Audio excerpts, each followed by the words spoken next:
네, 안녕하세요. 김대현의 뉴스 브리핑. 오늘 주제는 문정권의 심리전입니다.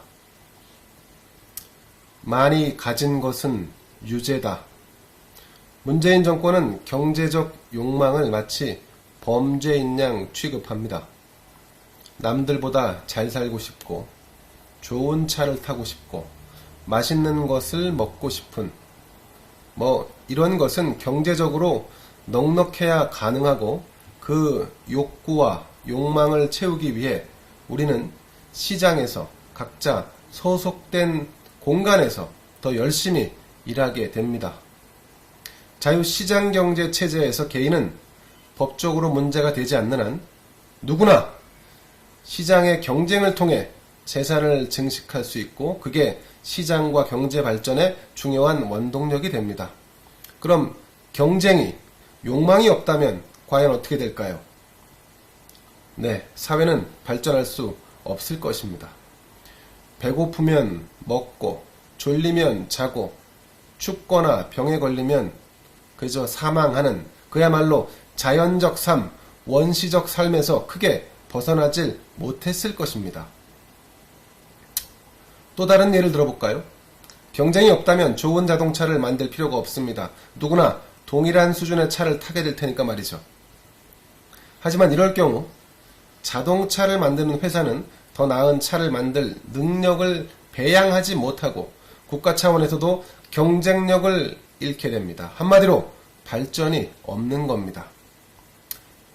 잘 사는 나라, 부국 강병의 대한민국을 추구한다면 이래서는 안 되겠죠. 물론 경쟁이 만능은 아닙니다. 또 물질 만능주의를 얘기하는 것도 아닙니다. 자, 부동산. 우리는 부동산이 곧 돈인 시대를 살고 있습니다. 사유재산의 핵심은 부동산입니다. 정부가 만든 지폐는 때때로 무가치한 것이 되곤 하니까 말이죠. 부동산을 갖고 싶은 욕망, 이를 통해 재산을 축적하고 싶은 것은 누구나 갖는 꿈이며 시장에서는 자연스러운 일일 것입니다. 하지만 문재인 정권은 부동산 2채 이상을 가진 사람을 공직에 기용하지 않겠다고 밝혔습니다. 이후 국회에서도 부동산을 많이 가진 사람은 배척해야 한다는 기류가 생겨났습니다. 자본주의 사회에서는 부동산의 소유를 제한하는 시장경제의 통념에 반하는 편견과 신념을 만들어가고 있는 것입니다. 무언가 잘못되어 가고 있는 거죠. 어제 민주당에서 제명된 김홍걸 의원, 그가 대통령의 아들이고 변변한 직업 없이 살아왔는데 100억대 자산가다? 자, 이런 논란은 다음에 언급하기로 하겠습니다.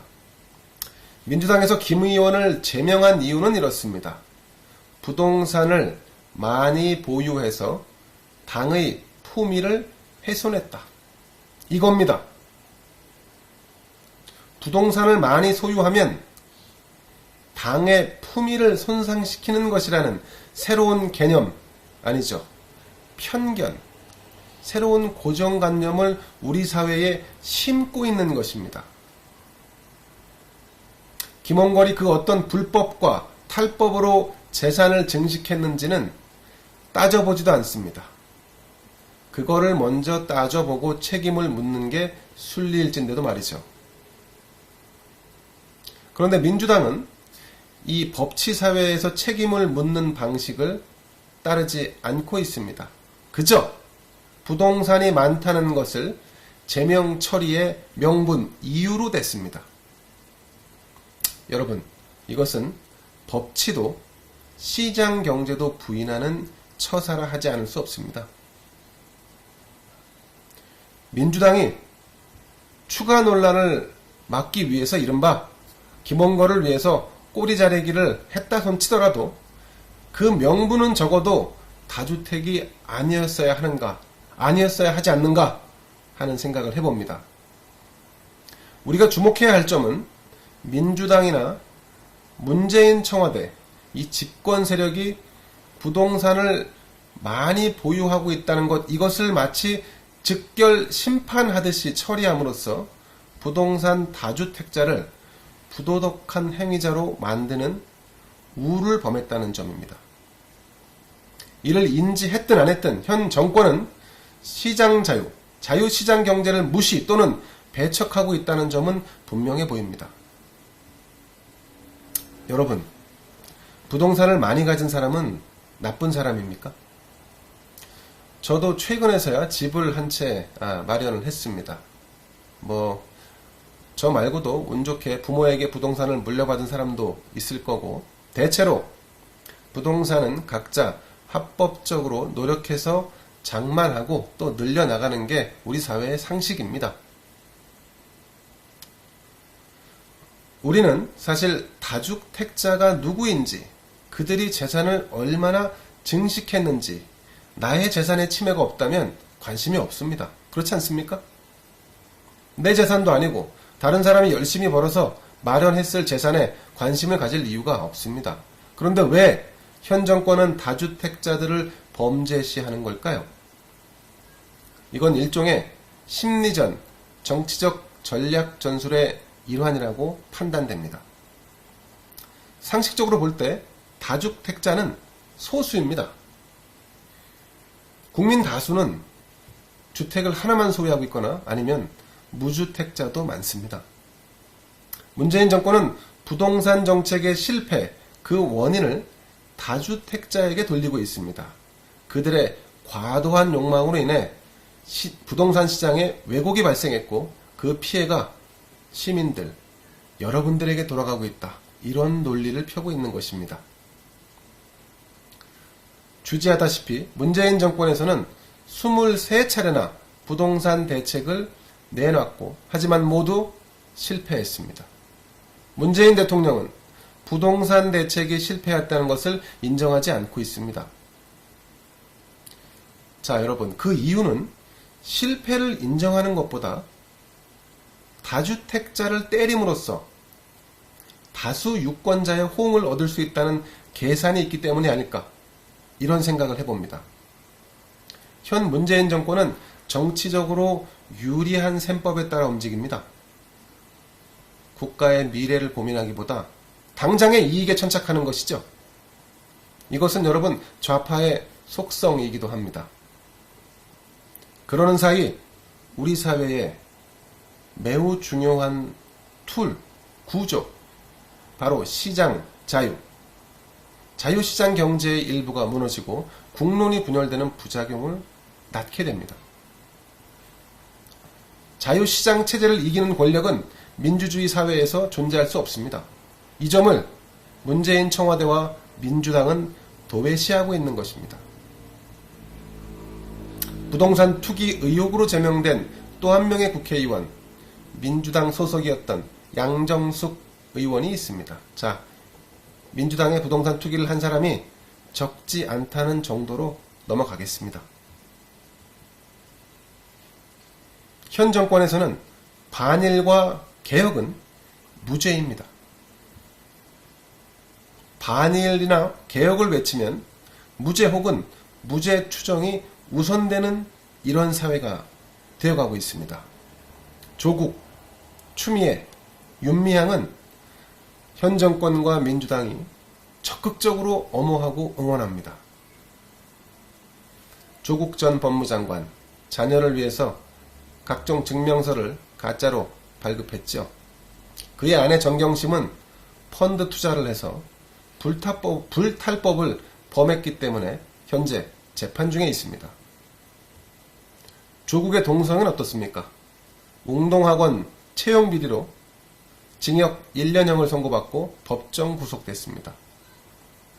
조국, 그의 아내, 자식, 부모와 형제 모두 크고 작은 범죄 혐의로 재판 중입니다. 그래도 조국은 뻔뻔한 모습으로 일관하고 있습니다. 이런 조국을 청와대와 민주당은 지지하고 있습니다.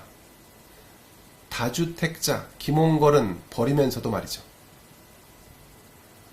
윤미향, 위안부 할머니들을 내세워 돈벌이를 한 사기 행각을 벌였습니다. 검찰이 수사한 결과입니다. 그는 한때 반일의 최전선에 서 있는 듯 했습니다. 위안부 할머니를 앞세워 일본의 잘못을 비판, 질타하고 이에 현 정권도 동참했습니다. 그런데 알고 보니까 이 사람 윤미향 사기와 횡령, 배임, 불법 혐의가 너무도 많습니다. 앞과 뒤가 다른 좌파 시민단체의 속살을 보는 것 같습니다. 그런데도 민주당은 윤미향을 제명하지 않습니다. 다주택자 김홍걸은 제명하면서도 말이죠.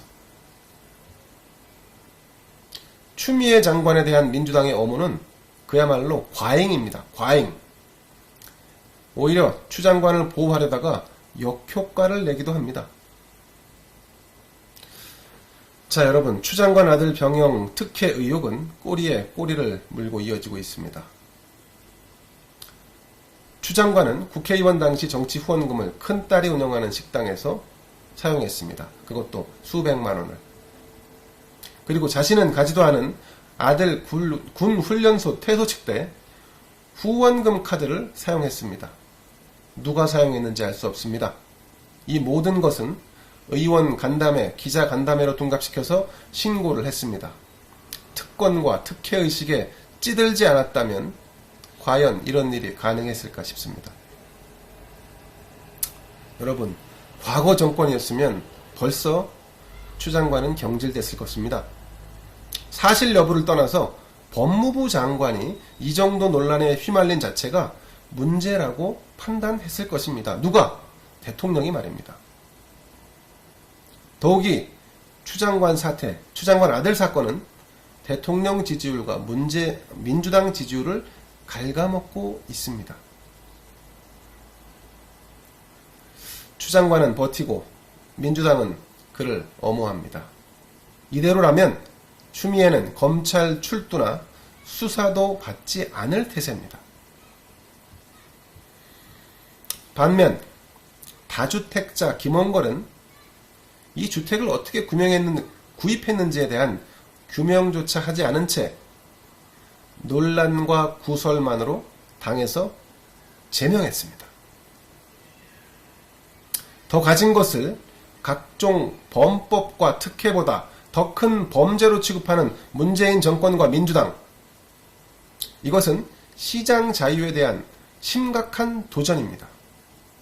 우리 사회를 자신들의 생각에 맞게 코딩하고 있는 것은 아닌가. 새로운 편견과 고전관념을 만들려고 하는 고도의 심리전이 아닌가, 이런 생각이 듭니다.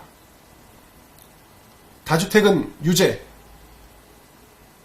불법과 특혜는 무죄였습니다.